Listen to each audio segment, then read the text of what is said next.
Good morning childrens, how are you. आज हम पढ़ेंगे थर्ड कक्षा का English subject, English main course book. निकालिए, आपके पास ऐसी बुक है ना, तो आप चलिए निकालिए page number 5, chapter 1, the sun that shines. Chapter 1 poem है। कौन सी पोयम है? The sun that shines. Every day we see the rising sun in the east. हम लोग रोज सुबह सूर्य को कहाँ देखते हैं? पूर्व दिशा में। पूर्व दिशा से सूर्य उदित होता है, उगम होता है। It goes down the hills in the evening. और वह कहाँ चला जाता है? वह रोज पहाड़ियों के पीछे जाके छुप जाता है शाम को। The poet wonders where the sun goes during the night. तो पोएट को, कवि को आश्चर्य होता है कि यह सूर्य रोज कहाँ चला जाता होगा। The sun that shines all the day so bright. सूर्य जो पूरे दिन बहुत चमकीला चमकता है। कवि ऐसा विचार कर रहा है कि यह जो सूर्य है वह रोज दिन भर तो चमकता है। I wonder where he goes at night. तब मैं आश्चर्यचकित हो जाता हूँ कि वह रात में कहाँ चला जाता होगा। ही सिंक्स बिहाइंड अ डिस्टेंट हिल। वह कहाँ चला जाता है? वह एक पहाड़ के पीछे जाकर डूब जाता है कि नहीं?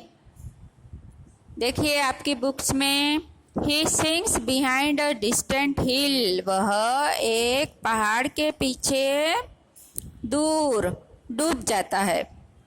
And the entire world goes dark and still. और पूरे संपूर्ण विश्व में अंधेरा छा जाता है और सारा विश्व स्थिर हो जाता है। सबके काम धंधे बंद हो जाते हैं कि नहीं? कोई रात भर तो काम नहीं करता है, किसी किसी की ड्यूटी चालू होती है रात को, पर सब लोग जागते हैं क्या रात को? नहीं, सारा विश्व स्थिर हो जाता है। सब लोग अपने अपने घर में आ जाते हैं। एंड द एंटायर वर्ल्ड यानी संपूर्ण, एंटायर यानी संपूर्ण, वर्ल्ड यानी क्या? विश्व। गोज यानी क्या? जाना। डार्क यानी क्या? अंधेरा। एंड स्टिल, स्टिल यानी स्थिर होना, एक जगह पर रुक जाना। And then I go to the bed and sleep.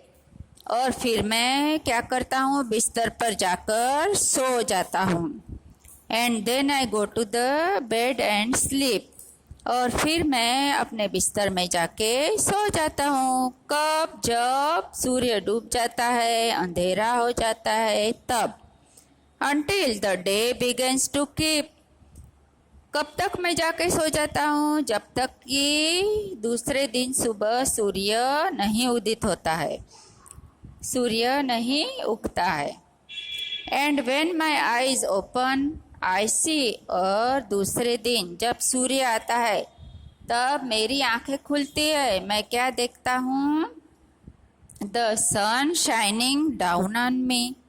वह सूर्य है, वह मेरे ऊपर चमक रहा है, यानी मेरे ऊपर चमक रहा है। इसका मतलब क्या है कि उसकी रोशनी, उसका प्रकाश, सूर्य की किरणें मेरे ऊपर आ रही है, पड़ रही है। ठीक है, यहाँ पर किसी को कोई डाउट है? देखिए मैं अभी दोबारा से यह रिपीट कर देती हूँ यह poem. The sun that shines all the day so bright. सूर्य पूरे दिन बहुत चमकीला चमकते रहता है। I wonder where he goes at night. मैं आश्चर्यचकित हो जाता हूँ कि वह रात में कहाँ जाता होगा। ही सिंक्स बिहाइंड अ डिस्टेंट हिल। वह एक पहाड़ के पीछे जाकर डूब जाता है। And the entire world goes dark and still. और संपूर्ण विश्व में अंधेरा छा जाता है और सारा विश्व क्या हो जाता है? स्थिर हो जाता है। और फिर मैं and then I go to bed and sleep. और फिर मैं बिस्तर पर जाकर सो जाता हूँ। until the day begins to keep. कब तक सोता हूँ? जब तक सुबह नहीं हो जाती है, सुबह दूसरे दिन की शुरुआत नहीं होती है तब तक. And when my eyes open I see, और जब मेरी आंखें खुलती है तब मैं क्या देखता हूँ कि सूर्य उदित हो चुका है और उसकी किरणें मेरे ऊपर पड़ रही है. The sun shining down on me, और वह सूर्य कहाँ होता है? मेरे ऊपर चमक रहा होता है, उसकी किरणें मेरे ऊपर पड़ रही होती है. ठीक है, चलिए अभी पेज नंबर 6 पे.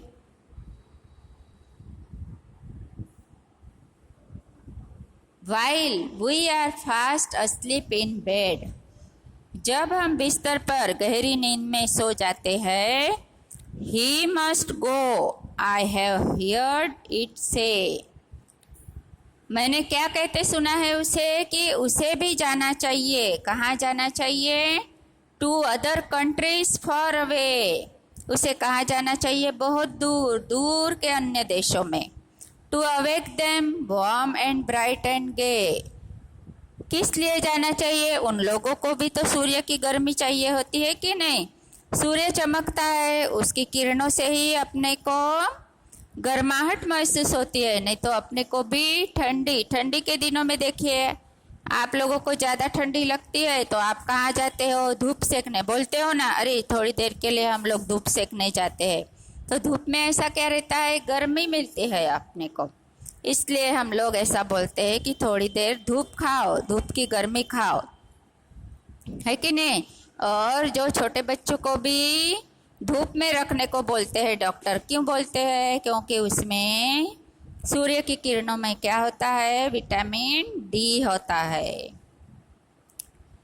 तो क्यों जाना चाहिए दूसरे देशों में सूर्य को? To awake them warm and bright and gay, उनको भी गर्माहट देने, चमक देने और खुशी से जगाने के लिए. I do not know but hope the sun, मैं यह नहीं जानता हूँ कि ऐसा हो सकता है या नहीं, पर मैं सूर्य से ऐसी आशा करता हूँ. When all the mighty work is done, जब सभी प्रबल शक्तिशाली कार्य पूर्ण होते हैं. माइटी यानी पूरे विश्व के जो कार्य पूर्ण होते, प्राकृतिक कार्य, सूर्य का उगना, फिर चंद्र का आना, वर्षा होना, पवन चलना, ये सब क्या है? माइटी यानी उस प्राकृतिक कार्य है, अपने आप होते हैं ये. अपन जब बोलते हैं तब हवा चलती है क्या? नहीं. हम जब बोलते हैं तब बारिश होती है क्या? नहीं. वो तो प्राकृतिक कार्य है. किसी जगह बहुत सारी बारिश होती है, किसी जगह बिल्कुल बारिश नहीं होती है. इसलिए ये जो माइटी यानी जो शक्तिशाली वर्ल्ड है, यानी जो अपना भगवान है, जो कुदरत है, प्रकृति है, वह अपने कार्य अपने तरीके से पूर्ण करती है. Will not forget to come again, और उसको मैं यही कहूँगा कि दोबारा आप आने के लिए नहीं भूलना. आप चले जाओ दूसरे देशों में. कवि किससे कह रहा है? सूर्य से, कि आप भले दूसरे देशों में जाओ पर यहाँ आना आप भूलना नहीं. And wake me through the window weapon, और मुझे खिड़की के झरोके से जगाना. आप दोबारा से आप आना और मुझे कहाँ से आप जगाना? विंडो वेपन यानी जो खिड़की के ऊपर झरोका बना होता है क्या? बीच ऊपर थोड़ी सी जगह छोड़ते हैं, वही खिड़की के ऊपर, वही झरोका कहा जाता है. उसको अंग्रेजी में क्या बोलते हैं? विंडो वेपन, है कि नहीं? अभी देखिए, ये यहाँ पर आपकी पोयम कंप्लीट होती है. अभी हम लोग पढ़ेंगे वर्ड्स, शब्दों को पढ़ेंगे. ब्राइट यानी क्या? चमकीला.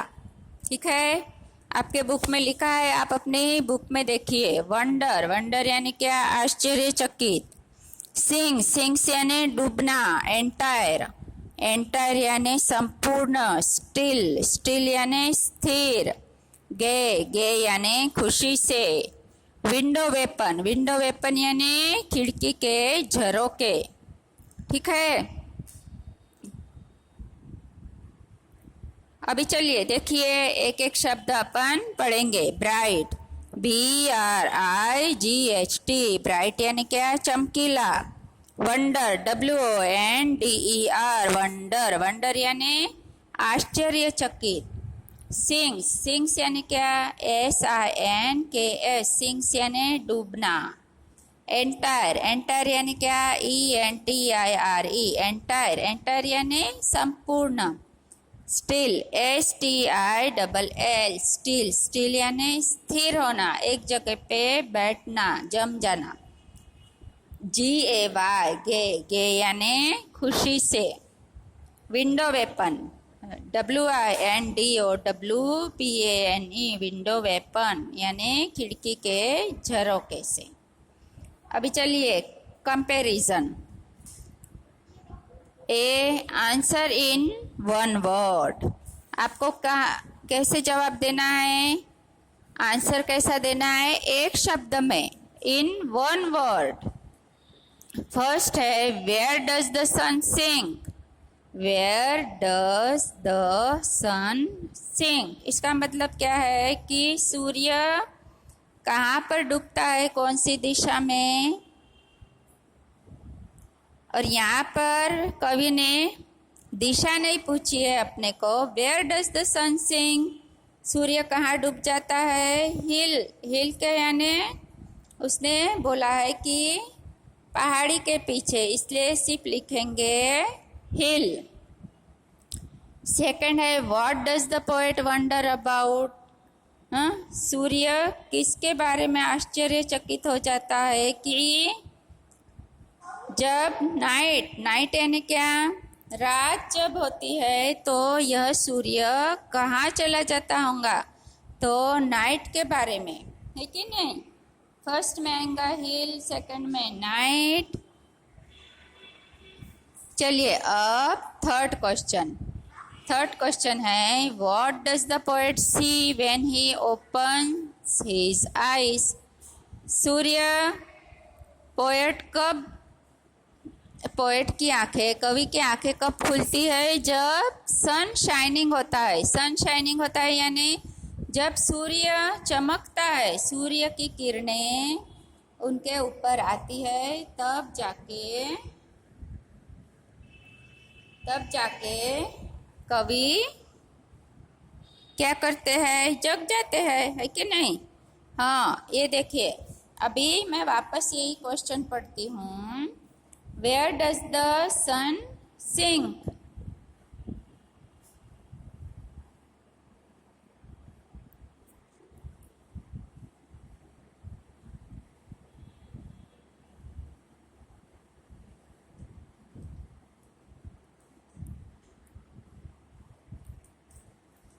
Where does the sun sink, तो आप क्या लिखेंगे? बिहाइंड द हिल।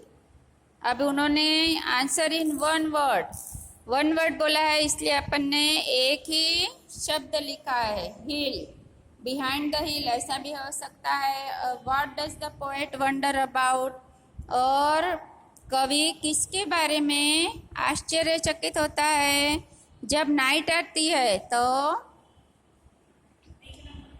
रात होती है, तो यह सन कहाँ चला जाता है, यह सूर्य कहाँ चला जाता है।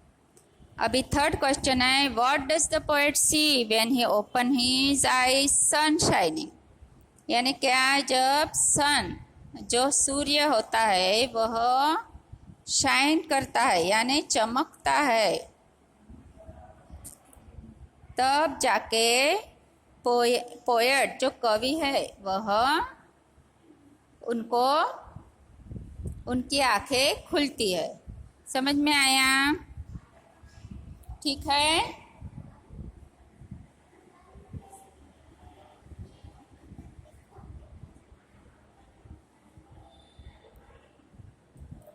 चलिए question B, answer the following questions, निम्नलिखित प्रश्नों के उत्तर दीजिए। How does the world become after sunset, how does the world become after sunset, sunset यानी क्या? सूर्यास्त के बाद पूरे संपूर्ण विश्व में क्या नज़ारा होता है? How does the world become after sunset?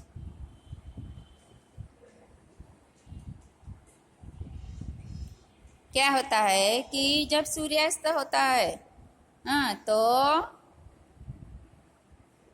संपूर्ण विश्व में क्या हो जाता है? अंधेरा हो जाता है। इसका मतलब क्या है कि डार्क हो जाता है, अंधेरा हो जाता है, नाइट हो जाती है। ठीक है? हाँ।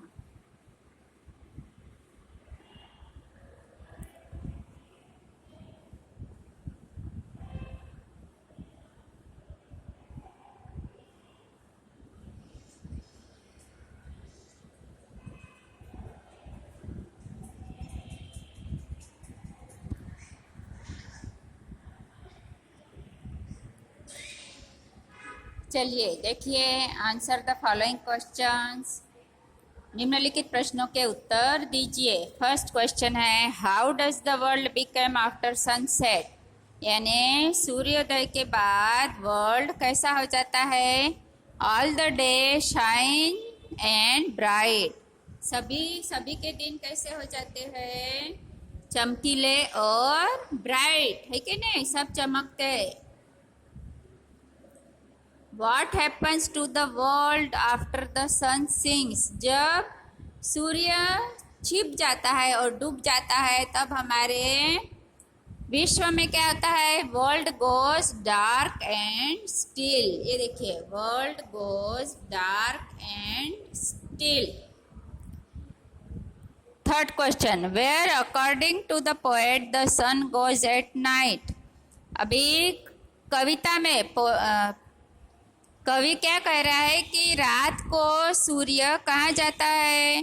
कहाँ जाता है? अपन ने अभी पढ़े कवि पोयम में, बिहाइंड अ डिस्टेंस हिल। ये आपकी बुक में लिखा है, ठीक है? Behind a distance hill. What does the poet hope? कवि को क्या आशा है कि all the mighty work is done. All the mighty work is done. क्या करेंगा? जो संपूर्ण विश्व का रखवाला है, जो माइटी है, एंटायर वर्ल्ड को चलाने वाला, पूरे विश्व को चलाने वाली जो प्रकृति है, मैं उनसे आशा करता हूँ कि यह सारे कार्य, जो प्रकृति के कार्य है, वो अपने आप होते रहेंगे। यहाँ पर आपके क्वेश्चन आंसर कंप्लीट हो रही है। चलिए अभी सी में, put a tick mark against the correct option. सही विकल्प के सामने सही का चिन्ह लगाइए। फर्स्ट है, he sings behind a dash hill. देखिए आपको 3 ऑप्शन है, बिग, टॉल, डिस्टेंस। तो सूर्य कहाँ चला जाता है छुपने के लिए? डिस्टेंस हिल। डिस्टेंस हिल यानी दूर की पहाड़ी में, दूर की पहाड़ी के पीछे जाके छुप जाता है। Second, and when my eyes open I see the sun shining dash on me. तो सूर्य कैसे चमकता है? जब कभी अपनी आँख खुलते हैं दूसरे दिन, तो देखिए यहाँ पे 3 ऑप्शन है, राइटली, डाउन, ब्राइटली। तो सन कैसे चमकता है? सूर्य ब्राइटली चमकता है कि नहीं? ठीक है। थर्ड में चलिए, and dash me through the window weapon. और वह मुझे दूसरे दिन जब सूर्य आएगा तो वो कहाँ पर आएगा मुझे जगाने के लिए? विंडो वेपन यानी खिड़की के झरोके से वह मुझे जगाएगा, है कि नहीं? And wake me through the window weapon. चलिए डी में चलिए, राइट टिक मार्क ट्रू और फॉल्स। सही वाक्य के सामने सही तथा गलत वाक्य के सामने गलत का निशान लगाइए। फर्स्ट है, the poet wonders where the sun goes at night. Right, इसमें पोयम के जो पोएट है कविता के जो कवि है उनको वंडर होता है। वंडर यानी क्या है, वो आश्चर्यचकित हो जाते हैं कि रात को सन कहाँ चला जाता है। इसलिए यहाँ पे क्या आएगा, सही का निशान, true. The sun sinks into the sea. Sun कहाँ पे छुप जाता है, समुद्र के पीछे छुप जाता है क्या? नहीं, कविता में उन्होंने क्या कहा है अपनी पोयम में कि वह पहाड़ी के पीछे छुप जाता है। इसलिए यहाँ पे आएगा फॉल्स यानी रॉन्ग। थर्ड है the poet gets up before sunrise. कवि कब जागते हैं? बिफोर सनराइज, जब सन उगता है तब जागते हैं क्या? उगने से पहले जागते हैं क्या? नहीं, इसलिए यहाँ पर भी फॉल्स, रॉन्ग। फोर्थ है at night the sun goes to other countries. सूर्य कहाँ चला जाता है रात में? दूसरे देशों में, अदर कंट्रीज यानी दूसरे देशों में। Sometimes the sun forgets to return in the morning. और कुछ समय क्या होता है, कभी कभी क्या होता है कि sun forgets to return in the morning, सुबह सुबह वह नहीं आता है। ऐसा कब होता है? सूर्य तो कभी भूलता नहीं है आने का, पर ऐसा सिर्फ अपने को बारिश के दिनों में वह डेली आता है, सिर्फ बादल होने की वजह से नहीं दिखाई देता है। सूर्य रोज आता है, वह कभी भी भूलता नहीं है, इसलिए यह गलत है, रॉन्ग है। चलिए अभी right the sentence joining the two sing the first one. पहले वाक्य को देखकर वाक्यों को जोड़िए। देखिए अभी पहला वाक्य क्या है, I have not a raincoat, I have not an umbrella. मेरे पास क्या है, रेन कोट भी नहीं है और अम्ब्रेला भी नहीं है। तो इस सेंटेंस को एक वाक्य बनाए। यहाँ पर अपने को दो वाक्य दिए हैं ना, तो इन दोनों वाक्यों को जोड़ के सिर्फ एक सेंटेंस बनाना है, एक वाक्य बनाना है। देखिए यहाँ पर आपको एग्जाम्पल दिया गया है, I have neither a raincoat nor an umbrella. मेरे पास रेन कोट भी नहीं है और मेरे पास क्या नहीं है, छाता भी नहीं है, छतरी भी नहीं है। अभी देखिए ए में आपको दिया है Chitra is not a toy, Chitra is not a bat. Chitra के पास कोई खिलौना भी नहीं है और बैट भी नहीं है। तो इस सेंटेंस को कैसे ज्वाइन करेंगे, Chitra has neither a raincoat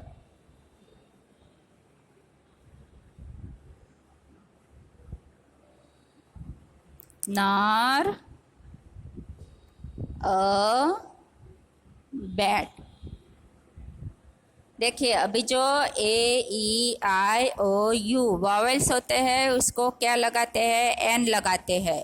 इसलिए यहाँ पे अभी बी से शुरू हो रहा है। ये वॉवेल्स से जितने भी शब्द शुरू होते हैं उसके आगे एन लिखना है, और जो कॉन्सोनेंट होते हैं उसके आगे ए लगाना है। इसलिए अपन ने ये सेंटेंस बनाया है, Chitra has neither a raincoat nor a bat.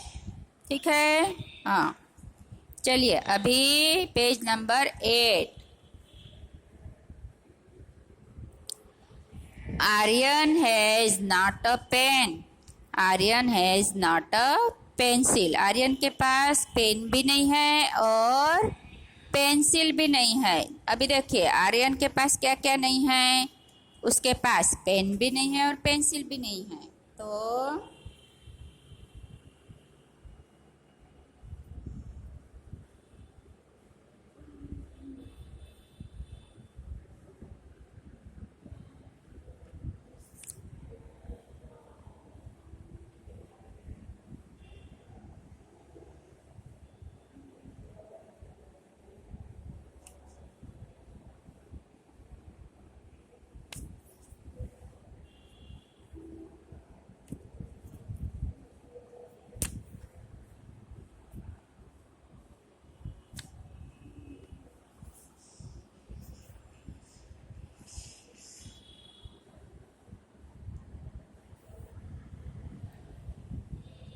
Right one rhyming word for each of the following. ये देखिए, अभी हमको क्या लिखने हैं, तुकांत शब्द लिखने हैं। तुकांत शब्द, ब्राइट का है माइट, MIGHT माइट। स्लीप का है डीप। अवे का है गे, गे यानी खुशी, GAY गे। और हिल का है किल।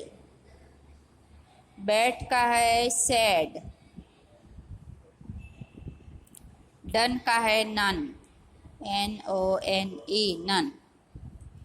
अभी है जी में, चलिए make sentence using the following words. ठीक है, निम्नलिखित शब्दों से वाक्य बनाइए। Bright, my here is bright, my here is bright. My